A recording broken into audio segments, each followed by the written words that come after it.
And here we go. We're doing something unique here with flags today.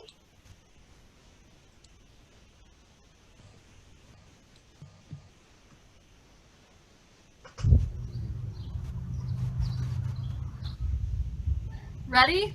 Begin. I pledge allegiance to the flag of the United States of America and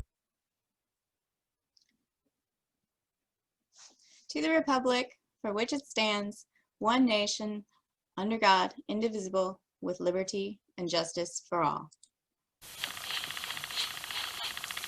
Scout oath.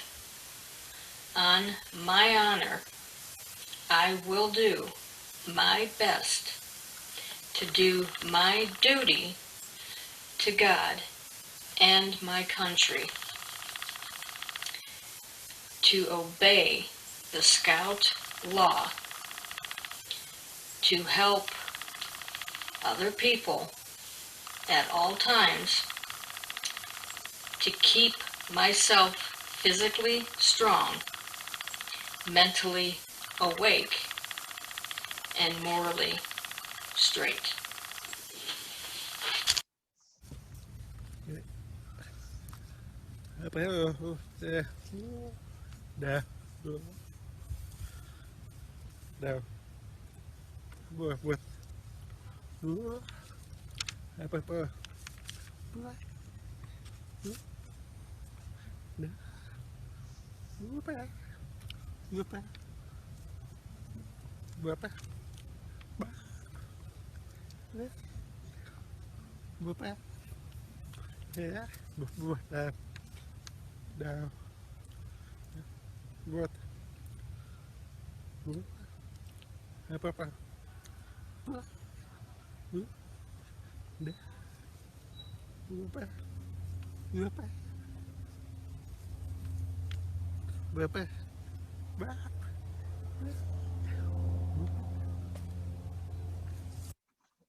All right.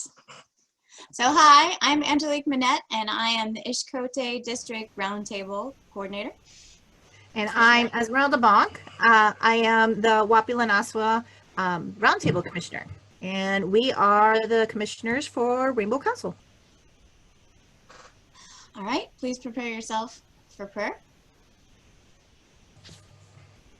Hello, everybody. I'm Jason King. I am the Religious Emblem Coordinator and the Nova STEM Coordinator.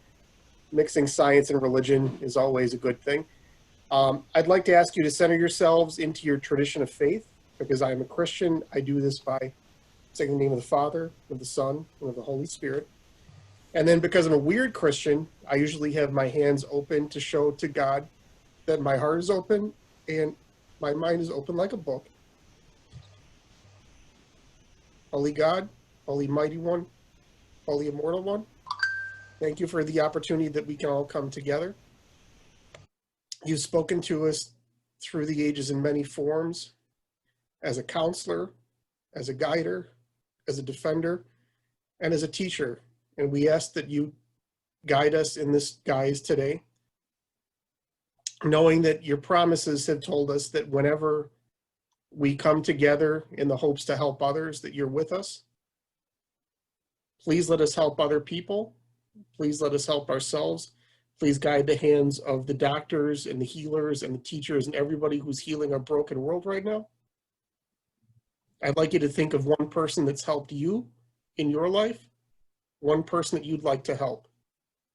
Take about 30 seconds.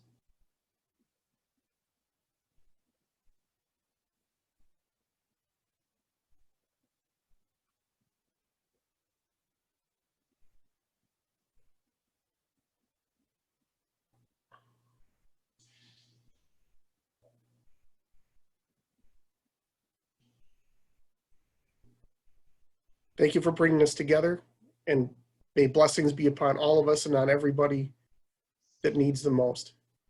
We ask this in your name. And I close by returning in the name of the Father, of the Son, of the Holy Spirit. Amen. Thank you, everybody. All right, thank you so much, Jason. Appreciate it. All right, so Ez, got anything? Do we have anybody to introduce? We've got Crystal. She is our Ishkote District Popcorn Colonel, which is Yes. pretty awesome. Let's see. We also have Scott Rubik, who hasn't been with us before, so welcome. Thank you. And then let's see who else has not been with us before. We already know about Jason, who did a wonderful prayer for us. And Andy Florell, is this your first time with us? I was actually at the last month, and I would for the last month ones, and I would like to congratulate you on saying my name correctly. Thank you. Oh, why, thank you. Well, welcome everybody, and thank you very much for being here. We're gonna jump right on in now to the Info Minute. All right, YPT, this is your YPT reminder. About 20% of our adult YPT are expired right now in council, which is very, very bad, and you're going to have a very, very bad time rechartering. So please make sure that you are running your YPT reports for your unit and bring everybody up to date on that. The sooner, the better. The Scout Shop in Lockport has new hours. It is now open Monday through Friday from 9 to 5. Advancement requirements have been updated by National. Specifically, Scouts PSA levels on swimming requirements for advancements and the camping merit badges have had some significant changes. Please make sure that you're checking National's page and learning about those changes. They're happening very frequently as things change. We do post them when we find them to our Facebook page, so you can check there, but really just go straight to the source. National's Cub Scout Family Fun Fest is September 17th. Or September 12th, I'm sorry, on Facebook Live. There will be fun events and prizes. The OA 2025 Mile Heritage Hike is open to all Scouts and their families on October 3rd. It's going to take place in McKinley Woods in Shanahan. Make sure you are looking up information for that. I don't believe you have to register, and you can go anytime between 9 and I want to say 5, but don't quote me on that. We've got to look that up. Baloo for Cub Scout leaders has been deferred to spring. Baloo is not going to run this fall, but IOLS is for sure. So IOLS for Scoutmasters is running October 17th through 18th. If you are, or anyone in your Scouts BSA unit is a Scoutmaster, to be position trained, you need to have IOLS. So make sure you let your units know that.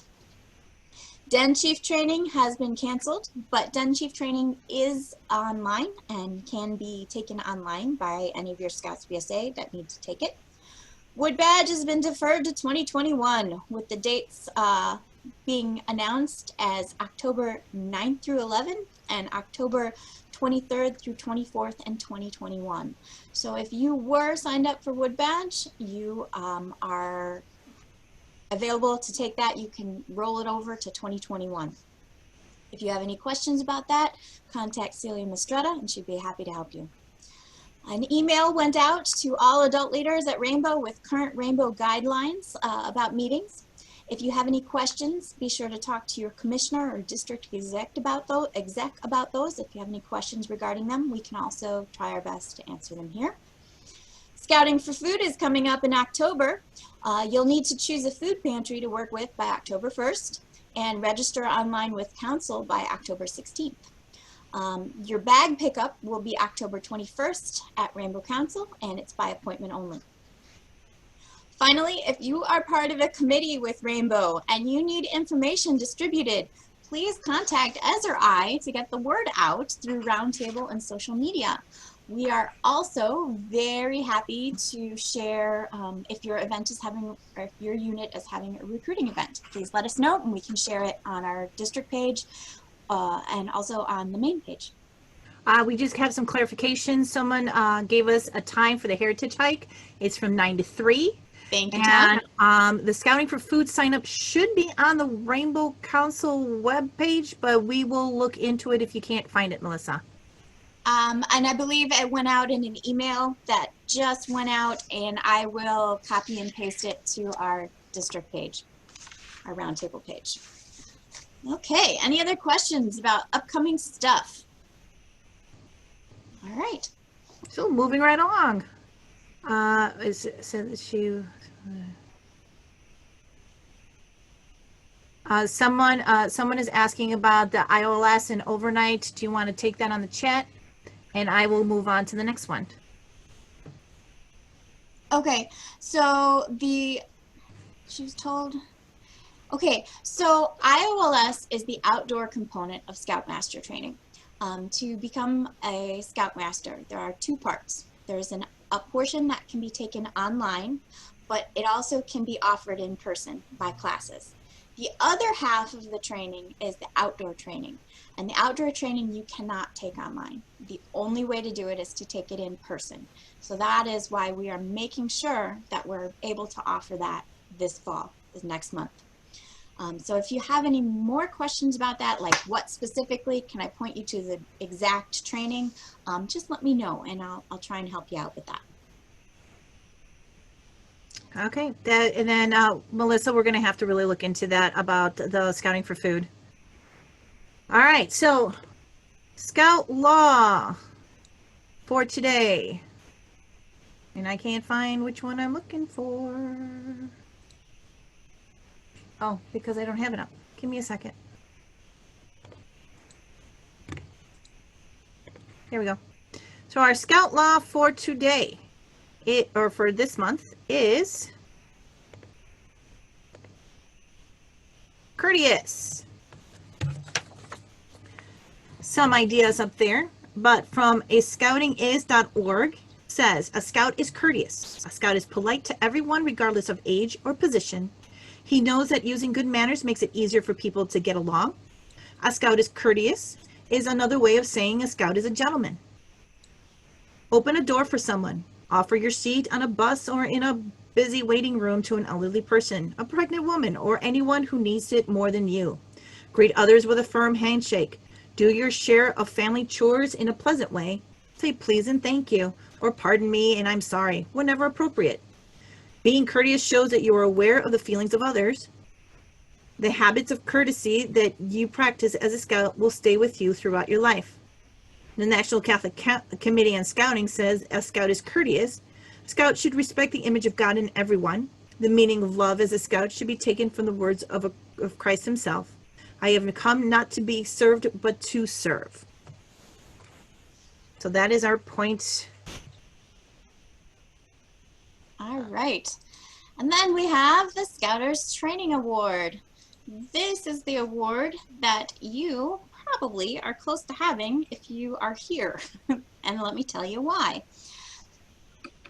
The Scouters Training Award is for both for Cub Scouting and for Scouts BSA and also for venturing. You need to complete your basic training for your position and attend a powwow or University of Scouting, or attend at least 4 roundtables. So this is a roundtable. If you keep track of those dates and attend 4 of them, then you have met that qualification. For performance, you need to have participated in a unit planning meeting. You need to serve as an adult leader for a unit that has achieved at least a bronze level of Journey to Excellence each year. You need to give primary leadership in meeting at least 1 unit Journey to Excellence objective each year. So that's something like, if your objective is to have a budget, then you're the one who's taking control of meeting that budget, meeting that requirement for the Journey to Excellence. And then also to participate in at least 1 additional supplemental or advanced training event at the council, area, region, or national level during the 2 years. So that could be something like, we often have Scouting University, Spiffy was supposed to happen this spring. That was going to be some scout leadership training. Some wilderness first aid would do it for you. Some wood badge would do it for you. Any kind of additional training that you take. And then you submit it to your committee chair, and then the training committee approves it, and you get a fancy nut for your uniform. So there are a couple different forms depending on which program you're in, but it's not too hard. And then you get spiffy bling for your uniform. All right, moving right along. Our award. Oh no. Sorry. Our next award is the Cub Scout Shooting Award. Can everybody see that? Yes. Okay, just making sure. So the Cub Scout Shooting Sports Award. There are one for every rank. Basically, to get the patch, you just do the basic one to earn the patch for that level, and to get a pin, you would need to get to the level 2 of proficiency. The 3 shooting sports that they have is slingshots, archery, and BB guns. And these are all the 4 different kinds for each level for tiger, wolf, bear, and for webelow. And it's pretty straightforward, super easy. Kids love it. It's more bling. It gets really spiffy. Spiffy's a good word. All right. Then we have for Scouts BSA, we have the Keep America Beautiful Hometown USA Award. It's a mouthful. So the Keep America Beautiful was founded in 1953 with the purpose of building and sustaining a national cleanliness ethic. The Boy Scouts of America has been affiliated with Keep America Beautiful for more than 50 years at the national level, and through Keep America Beautiful's national network of more than 600 community affiliates. So in 1971, Scouting Keeps America Beautiful Day was first co-sponsored by KAB and the BSA as a massive national cleanup and recycling program. Millions of Scouts still turn out annually to participate in community enriching activities such as the Great American Cleanup and America Recycles Day. If this is something that you think your troop would like to work on, this is the application for this award. The Scouts need to earn 3 of the following 13 merit badges, and then they have to do a community service project. And that community service project should be about 8 hours of time. 2 of those hours are for planning, and over the other 6 hours are carrying out the project. And it should have to do something with keeping America beautiful and benefiting the community. And then you submit this to council and to the service center, and they will get that award ordered for you. It's pretty nice. I'm thinking about doing it with my units because it's pretty cool, and it's not one that I was familiar with before today. It is not available for Cubs. Right now it is for Scouts BSA only. All right. Let's see. I see a question here from your award, the shooting sports. Right. Yes. Go ahead. So you're asking, Sandy, about doing the shooting sports virtually? Is that what is that what you're referring to? I'm just getting clear because with all the questions coming in. That is specific to each council, depending on what they have going and what restrictions they have, depending on what's going on in the state. Because they do go over some really stringent and restrictive guidelines. So, which is why we don't offer it here virtually.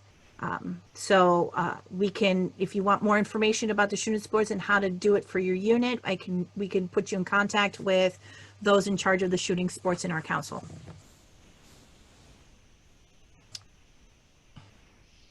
All right, so moving on.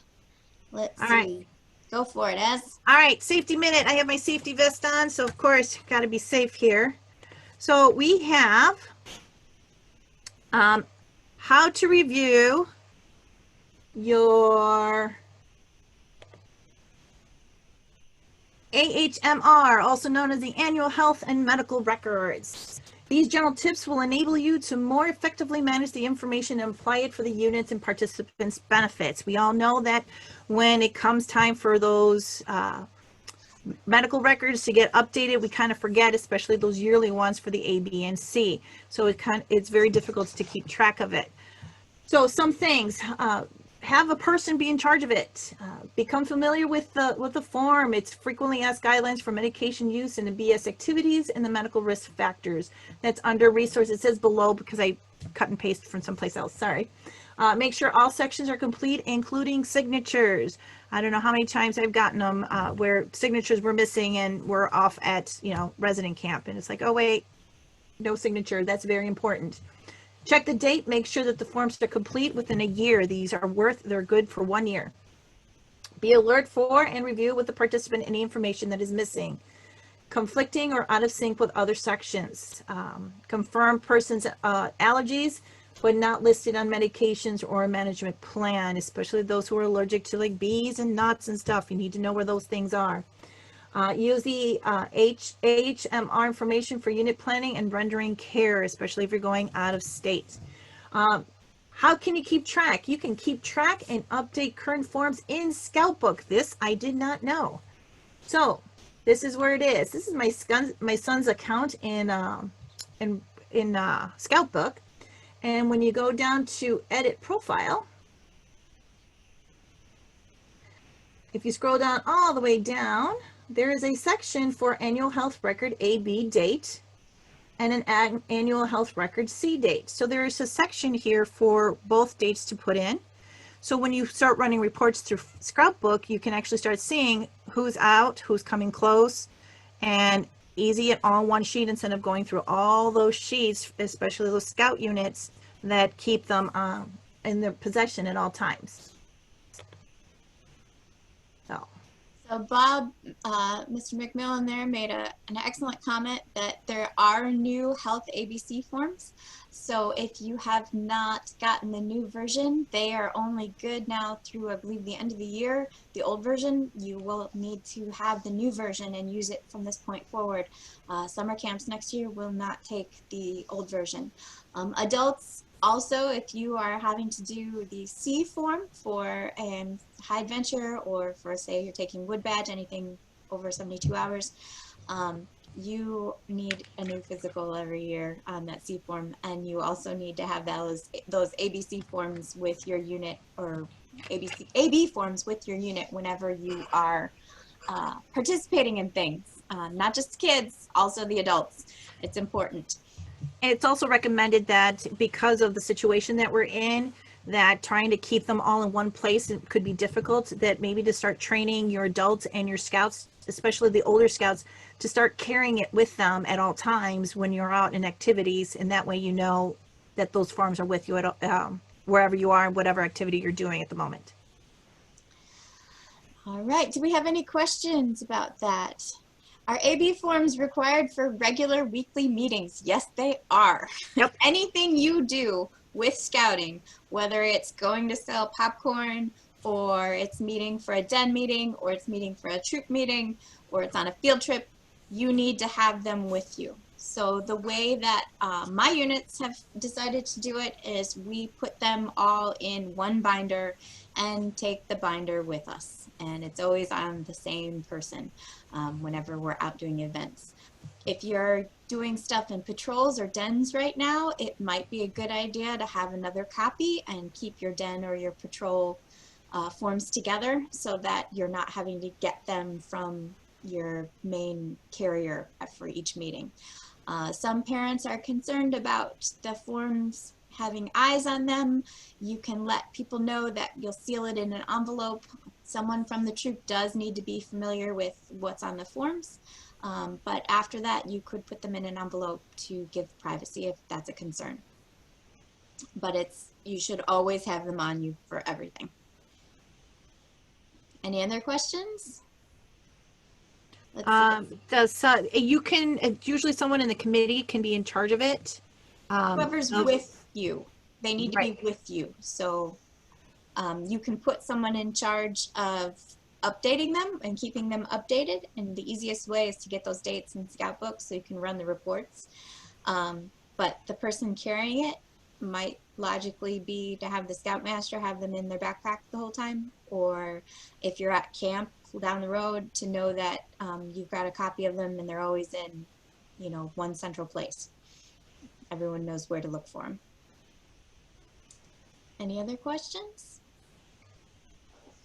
All right, cool. Now we're going to get to the meat and potatoes. Today we're going to talk about budgeting, because right now is the time that you are going to want to start to think about budgeting, and you probably already, hopefully, have started to talk about it with your units, because it's fundraising season. And how do we know how much to fundraise and how much we need to fundraise if we don't have a budget? So we're going to talk about that today. So it can feel pretty overwhelming, especially right now with everything that's going on, and we don't know what's happening from day to day, let alone for a full year out. And a lot of times this is something we struggle with in our personal lives as well. So the thought of creating a unit budget might be extraordinarily overwhelming. So that's why we're going to talk about it and the how to do it today. All right. So creating a unit budget is also part of our unit's Journey to Excellence score. And there is a Journey to Excellence for 2020. A lot of things have been updated for this year to reflect the changes like virtual meetings and everything. But part of that is still to have a budget. It's number one. It's the very first item on the Journey to Excellence score. And like we said before, that it's a good time during fundraising season to get that underway for the next year. So we'd actually be planning 2021. All right, if you go to scouting.org, there is a unit programming planning tools for every different program. So Scouts BSA has one, Venturing has one, Cub Scouts has one, and they provide a variety of tools to get you started. All the templates are very similar, so I'm going to switch indiscriminately between the different programming tools, but know that they're there for your type of unit. So here's where you land, and then if you scroll down, you'll see a whole bunch of files down there. And Andy, you need to share your screen. I'm not shared. It says I'm shared. All right, hold on. Are you not shared? I could see your screen. Yeah, I you can know see what? it just fine. I think it's just me. Sorry, my mistake. Sorry. That's all right. Here we go. I think it's just you. It's me. I'm sorry. It is me. My computer's being weird, so sorry. Continue. No problem. No problem. Yeah, we can see it now. All right.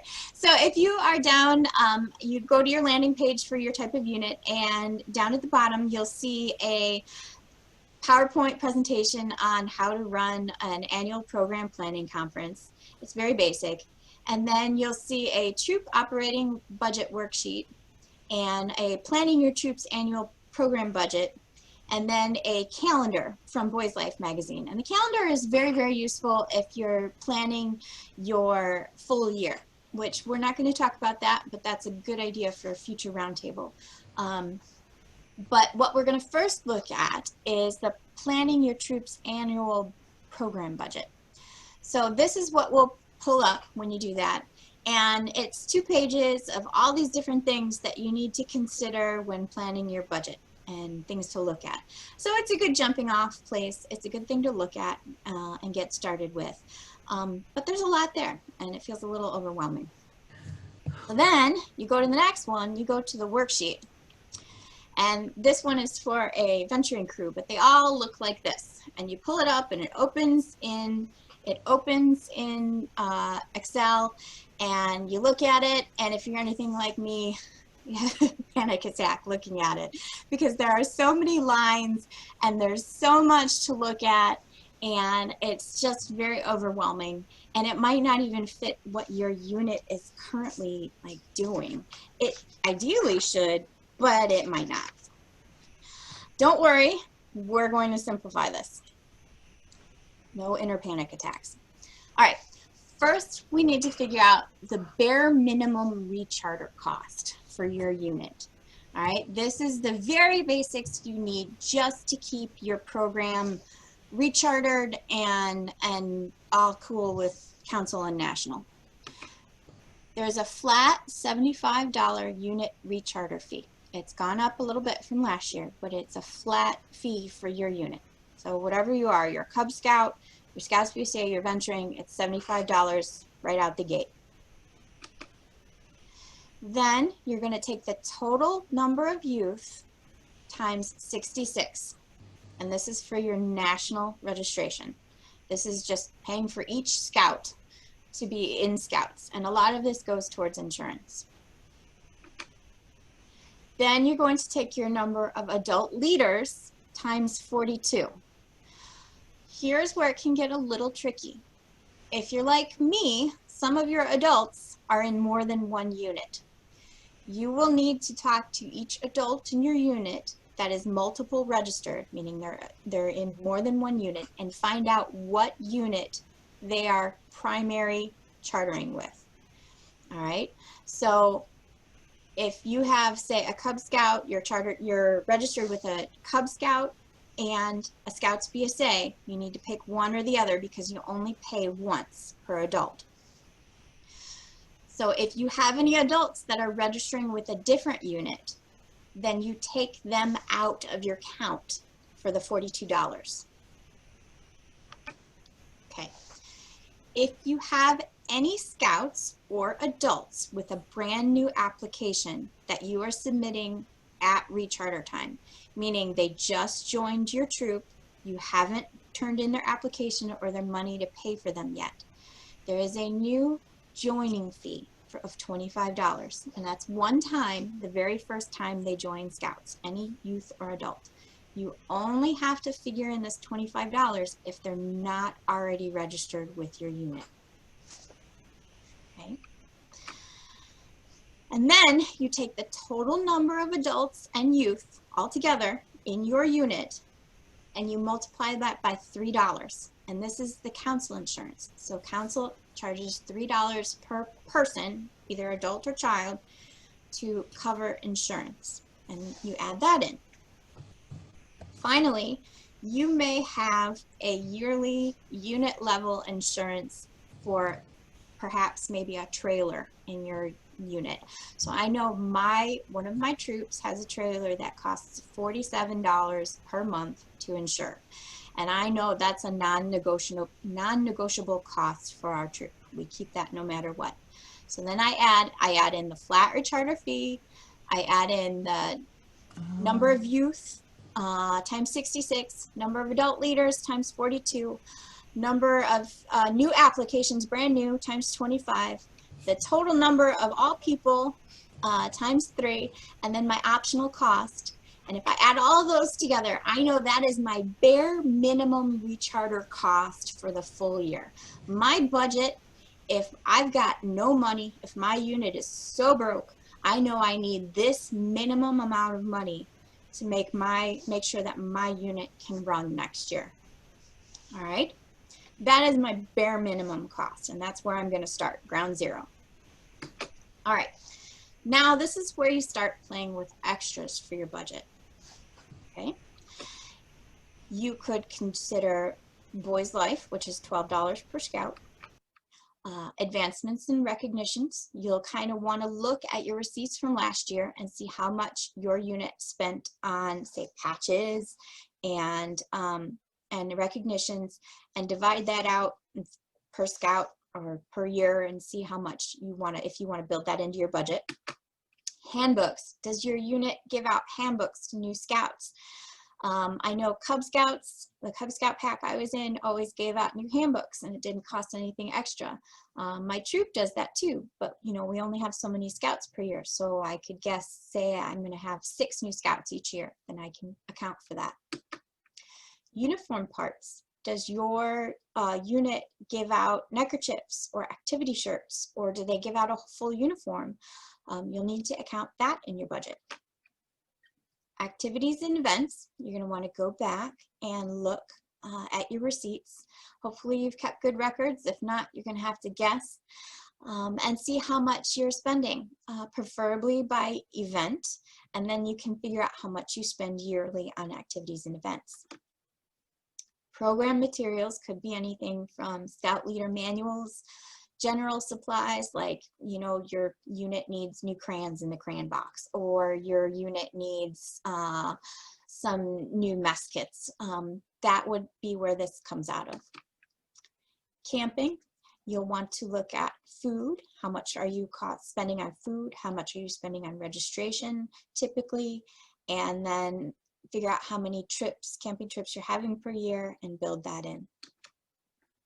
Summer camp assistance. Do you help your scouts at all? Do they pay the full cost themselves, or does the unit absorb some of the cost?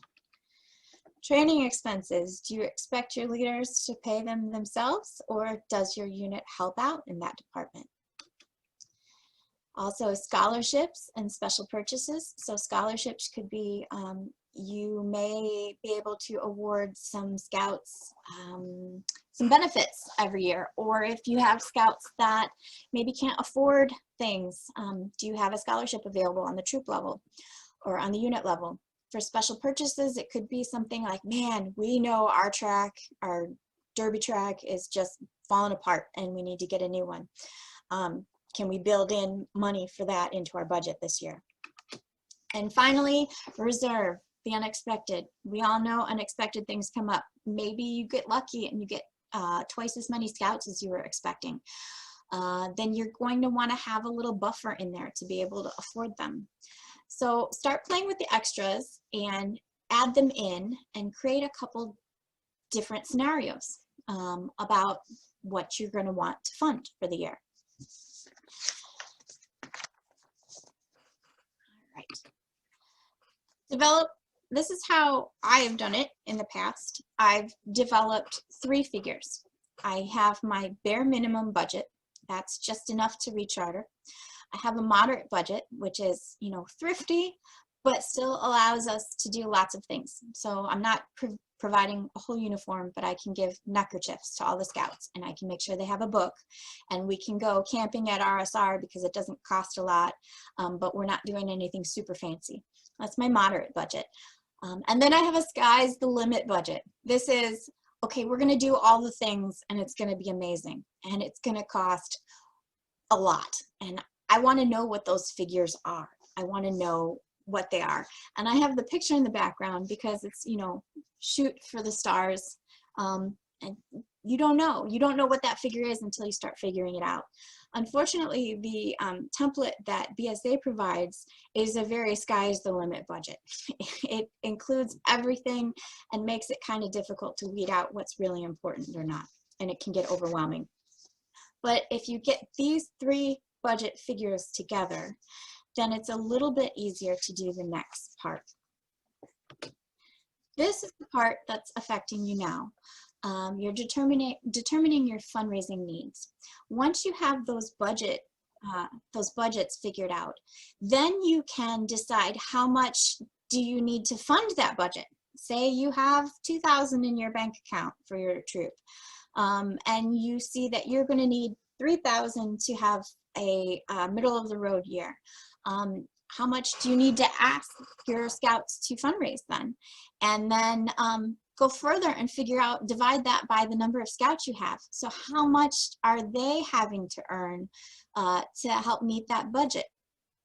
And again, you can figure out different figures for your basic needs. So we just need to get through this season to recharter, or we really want to be able to fund a lot. How much is that going to cost, or how much is that going to mean each scout has to sell?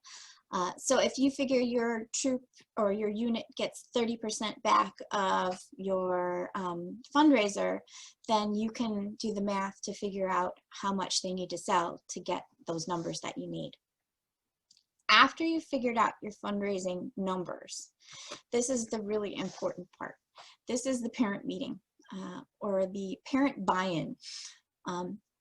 What you are going to want to do probably right now is to do it by Zoom, but you could also corral your parents while you have something really exciting and fun for your scouts, whether they're young or older, and then have your adults meet separately at the same time.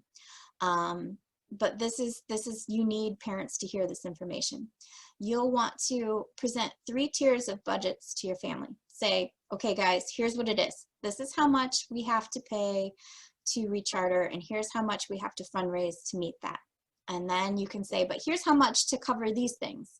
And then you can show them the giant ridiculous number of this would be the ultimate ideal year and each kid would have to sell $2,000 worth of popcorn to get there. And you never know. You might have a group of really motivated parents who get a lot done. I had one year a Cub Scout a family who was really motivated, and we did really, really well that year because the parents had the buy-in. They saw what could happen if the kids were encouraged and the families were encouraged to participate, and they knew that they had that many more experiences to do. So that is one reason to present them all three of the budget spreads. Be very clear about how much the unit and each scout must earn to meet the minimums. So some people just, math is not their strong point.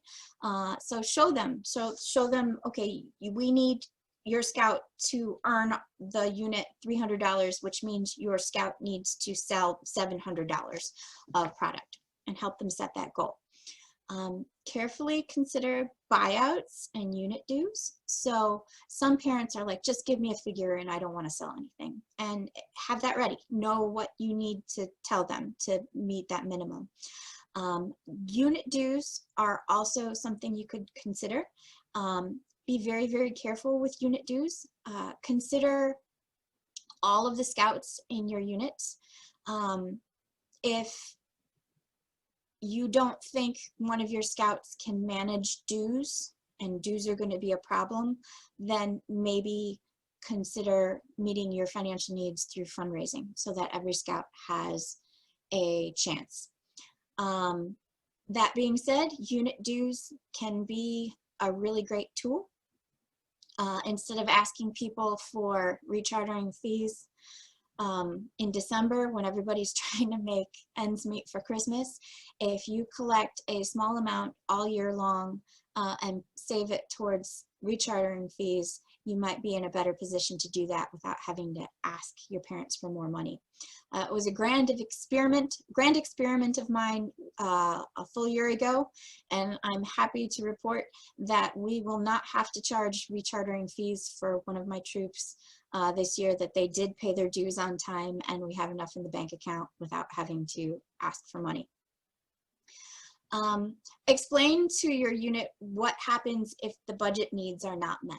So explain to them, if nobody does fundraising and we don't acquire that $2,000 we need to recharter, then we are going to have to charge, break it out.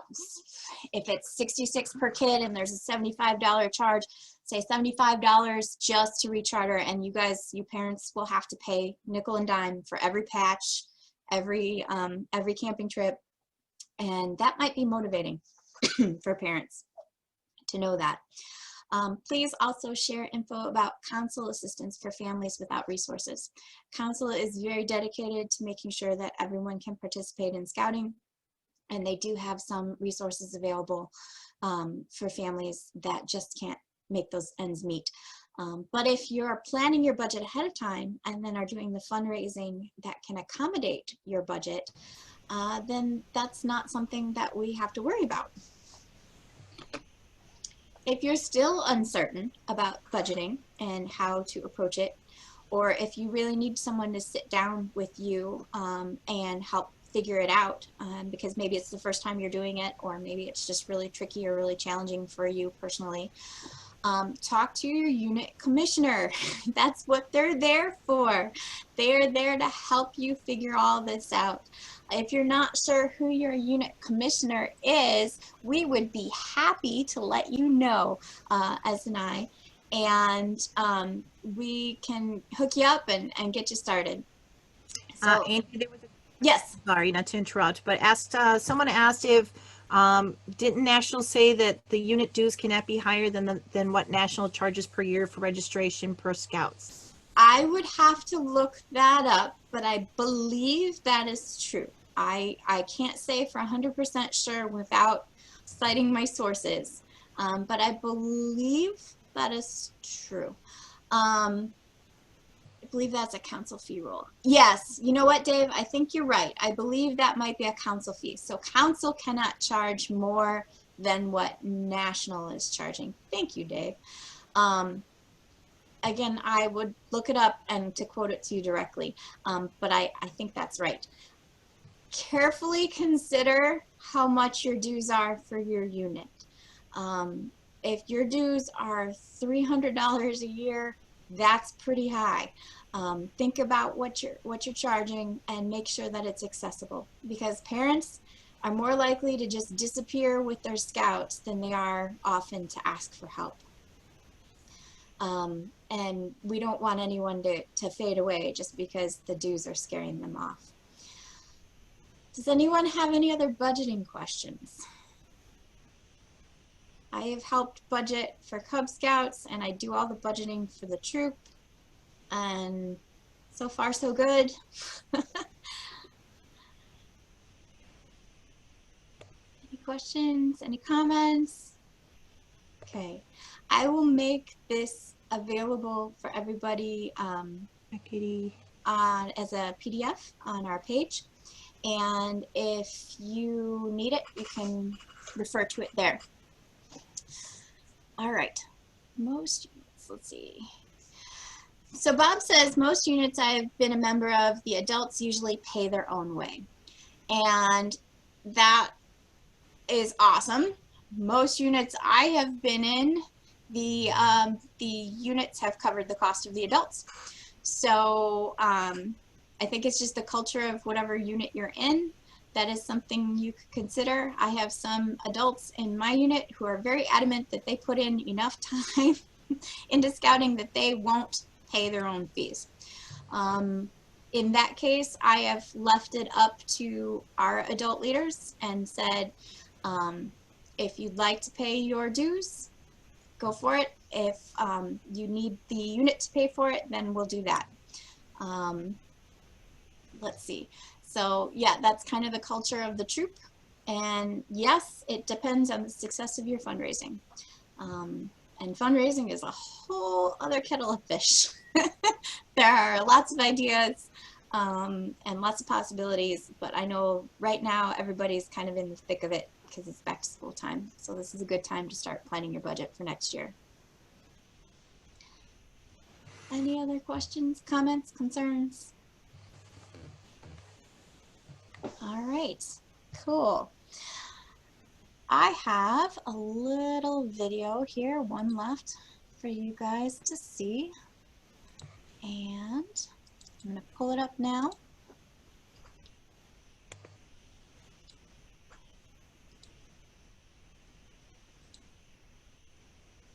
Here we go.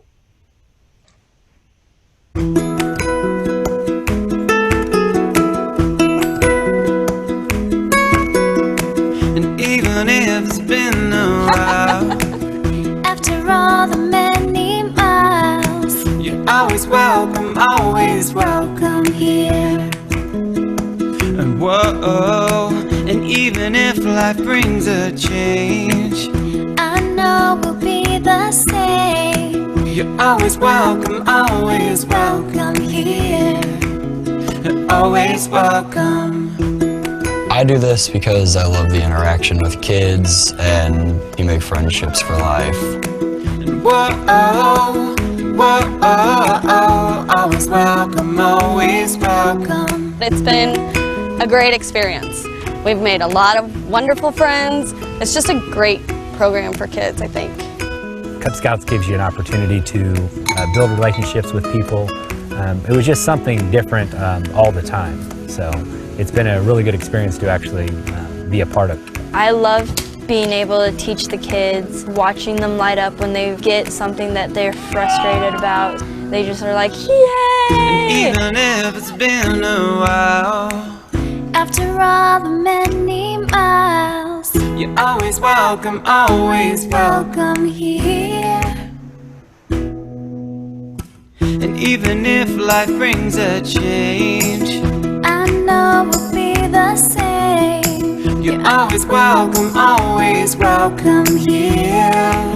You're always welcome.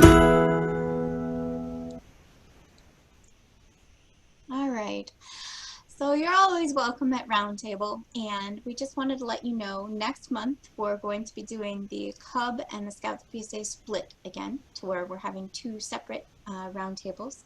And this is because we're going to be talking about succession planning as our main topic, and it can be a little bit different at the Cub Scout level than it can be at the Scouts PSA level.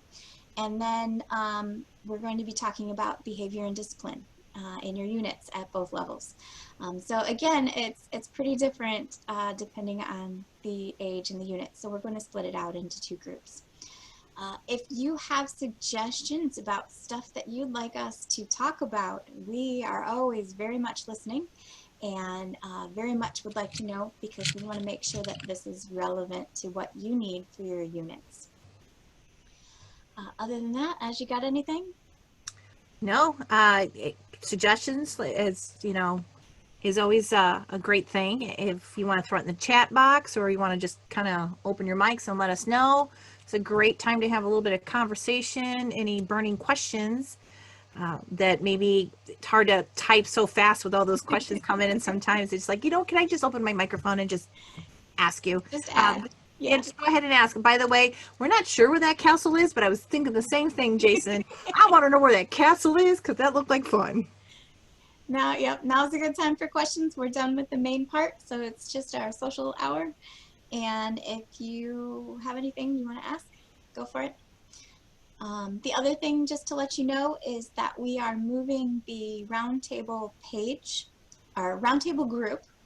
Currently, it's sitting on Ishkote's district page.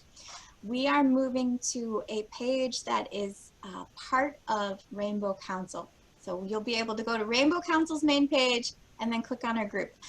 Don't worry, we'll put up little buttons for you to be able to find us real easy. But this way, we're a lot easier to find, and we'll be right under Council's main page. And all the information is the same on, so everybody gets the same information. That's something we've been hearing of a lot of lately, is there's a district page or there's a Roundtable page. They can't find it from the main page. So this should solve that problem. Unit commissioners. I don't think we have one, says Sean. That is correct, Sean. I did look that up, which is why I said if you have any burning questions, you can go ahead and ask me. I will be happy to help you out. And once we start getting more commissioners, we'll be happy to give you one.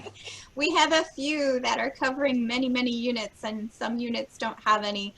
And if you're not sure, just ask us and we'll be able to help fill it in.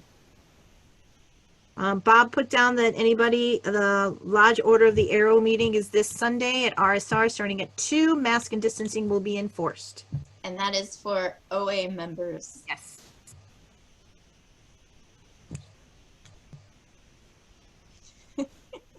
They're all shy.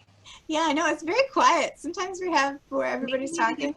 Maybe we need to stop the recording, and maybe they'll open up the if you stop the recording, they might open. All right.